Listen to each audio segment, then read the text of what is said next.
والسماء والطارق وما أدراك ما الطارق النجم الثاقب إن كل نفس لما عليها حافظ فلينظر الإنسان مما خلق من ماء دافق يخرج من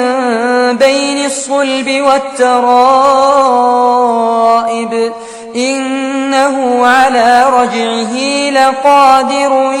يوم تبلى السرائر فما له من قوة ولا ناصر والسماء